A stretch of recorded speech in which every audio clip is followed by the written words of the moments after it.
miércoles 22 de julio de este año, apareció muerto en su cuarto de alquiler de la calle Castrat en Surco, Emerson Fasabi Moscovich.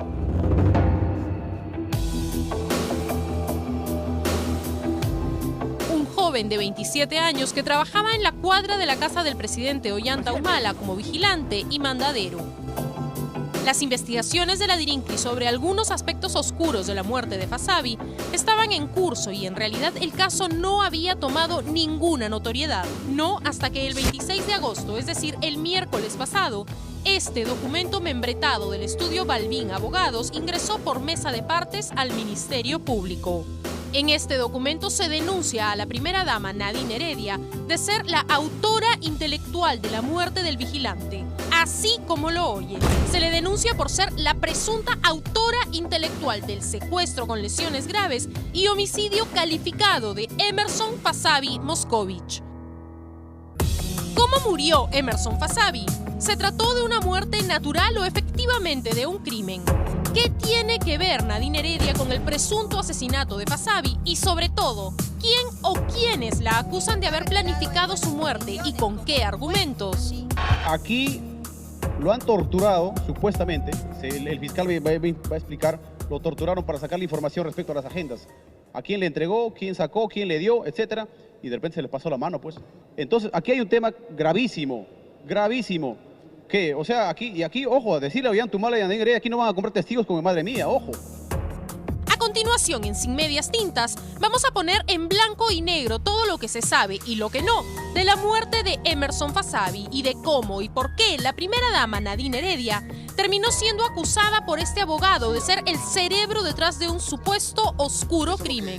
El día de su muerte, Emerson Fasabi tenía 27 años. Había dedicado los últimos años a trabajar en la cuadra 1 de la calle Castrat en Surco. Antes de que Ollanta Humala fuera presidente, trabajó como vigilante en la cuadra, pero luego del 28 de julio del 2011, la calle del presidente se llenó de policías y un vigilante se hizo innecesario. A partir de entonces, Fasabi se convirtió en un empleado todoterreno. Paseaba a las mascotas, llevaba encargos, traía la ropa de la lavandería, etc. No era pues ya el vigilante de la cuadra del presidente, pero sí una persona de confianza para la familia presidencial y sus vecinos. El miércoles 22 de julio de este año, Emerson Fasabi fue hallado muerto. Esta es la manifestación ante la DIRINCRI Surco de Carlos Armando Corso, el dueño de la casa en la que alquilaba su cuarto Emerson Fasabi. El día 22 de julio vinieron a buscarlo un vecino, Juan Peñafiel. Fui a verlo a su habitación y por la ventana observé que estaba echado en la cama. Y por más que se le llamaba gritándole, no contestaba. Es ahí que opté por llamar a la policía. Posteriormente se hizo presente un policía, quien al abrir la puerta pudo constatar que Emerson Fasabi se encontraba sin vida. Efectivamente, en la nota informativa 203 de la DIRINCRI Surco dice: el cadáver no presenta signos de lesiones traumáticas, signos de violencia, sangre ni moretones. Asimismo, en el piso se encontró una caja vacía de un fármaco Magegra de 50 mililitros para disfunción eréctil. Magegra, es decir, sildenafil, el mismo componente del Viagra. Un fármaco, diríamos, poco usual para personas de menos de 30 años, como es el caso de Fasabi. Además de este medicamento, en la habitación se encontraron 2 celulares. Uno de ellos, dice la nota informativa, sin chip. El informe médico legal que se realizó en la morgue de Lima indica que la causa de la muerte de Fasabi fue una hemorragia pulmonar y una hemorragia pancreática, y que el agente causante de estas hemorragias continúa en investigación y que no presenta huellas de lesiones traumáticas recientes. Es de todas maneras extraño que un muchacho en apariencia perfectamente sano de 27 años muera de pronto por una hemorragia pulmonar y pancreática sin que hasta ahora se conozcan las causas. El cadáver de Emerson Fasabi no tenía dientes en la parte de la... ¿No tenía dientes? No tenía sus dientes. ¿Y tenía alguna marca de golpes? Su cara sí estaba negro, amor, sí. Le entregaron a su hijo sin dientes, cuenta Olimpia Moscovich, y quizás eso podría probar que sí hubo una agresión contra su hijo, pero quizás tampoco. Pero ¿cuál es la hipótesis de quienes acusan a Nadine Heredia como la autora intelectual del supuesto asesinato de Fasabi? De pronto lo habría estado interrogando para hacerle hablar a la víctima y decirle a quién entregó o vendió las agendas, porque todo se deriva de las agendas de Nadine. No muestra golpe, según el médico legista, pero la causal para una muerte hemorragia pues es porque recibió golpes, ¿no?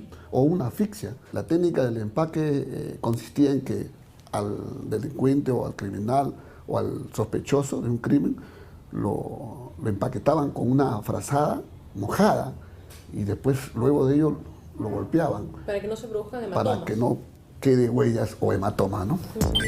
Ellos suponen más. Incluso afirman que la persona que interrogó y mató a Emerson Fasabi es Hermógenes Pérez Mego, primo político de Nadine Heredia y ex trabajador en el despacho presidencial.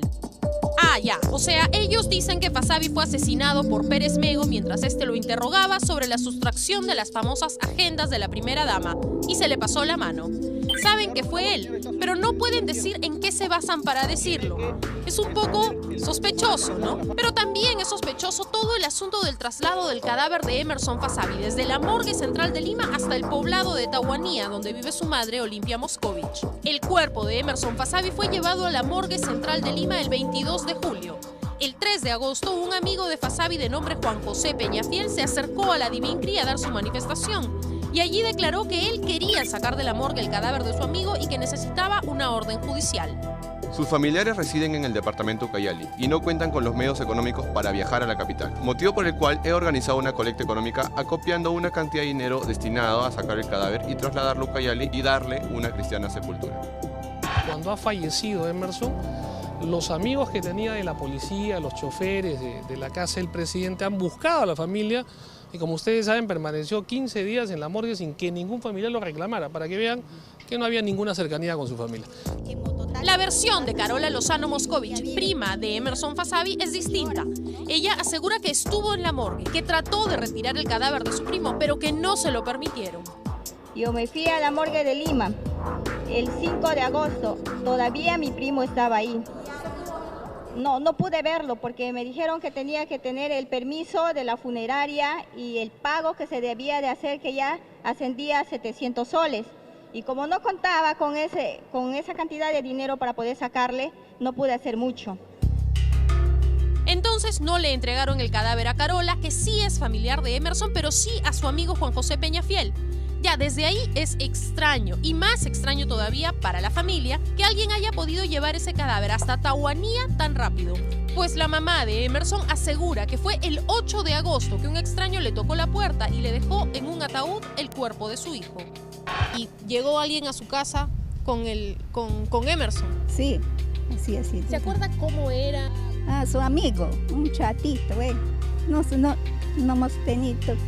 hemos tenido tiempo ya para preguntarle. Solo me ha dicho, yo soy su amigo, por esto lo estoy haciendo servicio y traído.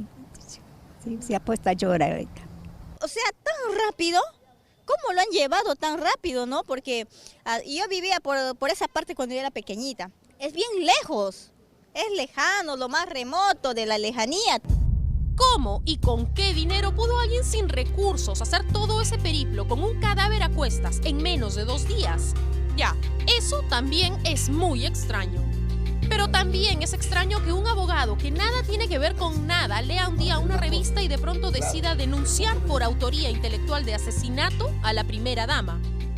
Sí, pero también creo que es por una causa justa. Es un joven humilde, bien humilde, que es de la selva. Y yo he hecho bastante trabajo, labor social en tema de justicia en la selva. Pero empecemos a armar el rompecabezas. El abogado Balbín ha sido candidato a una alcaldía provincial con el Movimiento de Afirmación Social con sede en San Martín. O sea, el más de Gregorio Santos, enemigo declarado de Humala y Heredia. No formo parte de ningún partido político. Claro, soy político. Pero usted ha sido candidato. He sido candidato, claro. ¿Por más? Por el MAS. ¿Más Ucayali? No, por el MAS de Mariscal Cáceres Juanjuy, San Martín. Más San Martín. Sí, ¿Este más es el mismo de Gregorio Santos? No. ¿O es una variante? Es una variante. Ya. No de Gregorio, es una variante, ¿no? Ya, y en la conferencia de prensa de los familiares y el abogado, el orador principal fue Jorge Paredes Terry, otro enemigo declarado de Ollanta Humala y Nadine Heredia. O sea, ¿qué querían? Ellos querían desaparecer las evidencias, por eso lo tuvieron 15 días, no sabemos dónde, si es en la morgue o en qué lugar lo tuvieron 15 días. La familia fue a preguntar, Pérez de Guadalupe está mintiendo, la familia preguntó, Emerson Fasabi se comunicaba con su hermana, aquí tenemos al sobrino que ha venido también desde Ucayali, se comunicaba y informaba que estaba trabajando ¿dónde? Con el presidente de la República. Y finalmente, la conferencia de prensa que se realizó en el Congreso de la República fue organizada y encabezada por Jorge Rimarachín, otro archienemigo de Humala y Heredia. Y encima de todo nos cuentan la historia psicotrópica de que el traslado del cadáver se hizo por orden del mismísimo presidente en el avión Spartan de la Fuerza Aérea recién comprado a Italia el año pasado. Hay una información y agradecemos aquí a nosotros, a algunos miembros de los cuerpos de inteligencia que nos están pasando información, que lo habrían trasladado a Emerson Fasabi en el avión Spartan, el último, el que han comprado recién de Italia. Entonces, ¿qué es realmente todo esto? Lo que la familia de Fasabi quiere es que todo se esclarezca. Y sí, pues en realidad es importante que no quede títere con cabeza, ni titiritero sin desenmascarar en la investigación de la muerte de Emerson.